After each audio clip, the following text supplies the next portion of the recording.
पितृपक्ष की पौराणिक कथा। जोगे तथा भोगे दो भाई थे। दोनों अलग अलग रहते थे। जोगे धनी था और भोगे निर्धन। दोनों में परस्पर बड़ा प्रेम था। जोगे की पत्नी को धन का अभिमान था, किंतु भोगे की पत्नी बड़ी सरल हृदय थी।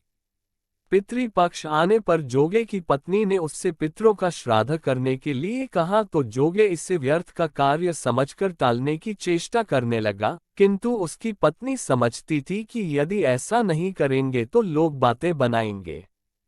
फिर उसे अपने मायके वालों को दावत पर बुलाने और अपनी शान दिखाने का यह उचित अवसर लगा। अतः वह बोली, आप शायद मेरी परेशानी की वजह से ऐसा कह रहे हैं, किंतु इसमें मुझे कोई परेशानी नहीं होगी। मैं भोगे की पत्नी को बुला लूंगी। दोनों मिलकर सारा काम कर लेंगी। फिर उसने जोगे को अपने पीहर न्योता देने के लिए भेज दिया। दूसरे दिन उसके बुलाने पर भोगे की पत्नी सुबह सवेरे आकर काम में जुट गई। उसने रसोई तैयार की, अनेक पकवान बनाए, फिर सभी काम निपटाकर अपने घर आ गई। आखिर उसे भी तो पितरों का श्राद्ध तर्पण करना था।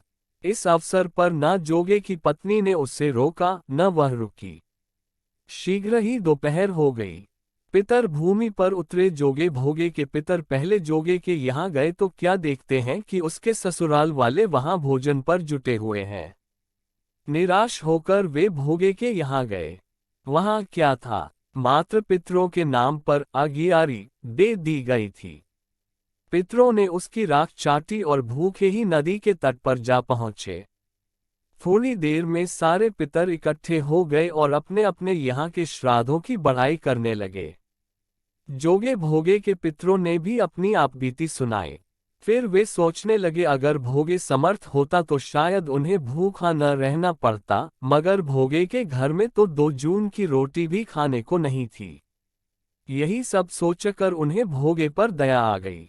अचानक वे नाच नाचकर गाने लगे, भोगे के घर धन हो जाए, भोगे के घर धन हो जाए। सांझ होने को हुई। भोगे के बच्चों को कुछ भी खाने को नहीं मिला था। उन्होंने माँ से कहा, भूख लगी है। तब उन्हें टालने की गरज से भोगे की पत्नी ने कहा, जाओ, आंगन में हौदी औधी रखी है, उसे जाकर खोल लो और जो कुछ मिले बांटकर खा लेना। बच्चे वहां पहुंचे तो क्या देखते हैं कि हौदी मोहरों से भरी पड़ी है। वे दौड़े दौड़े माँ के पास पहुंचे और उसे सारी बातें बताईं। आंगन में आकर भोगे की पत्नी ने ये सब कुछ देखा तो वह भी हैरान रह गई। इस प्रकार भोगे भी धनी हो गया, मगर धन पाकर वह घमंडी नहीं हुआ। दूसरे साल का पितृपक्ष आया। श्राद्ध के दिन भोगे की स्त्री ने 56 प्रकार के व्यंजन बनाए। ब्राह्मणों को बुलाकर श्राद्ध किया, भोजन कराया, दक्षिणा दी। जेठ जेठानी को सोने चांदी के बर्तनों में भोजन कराया। इससे पितर बड़े प्रसन्न तथा तृप्त हुए।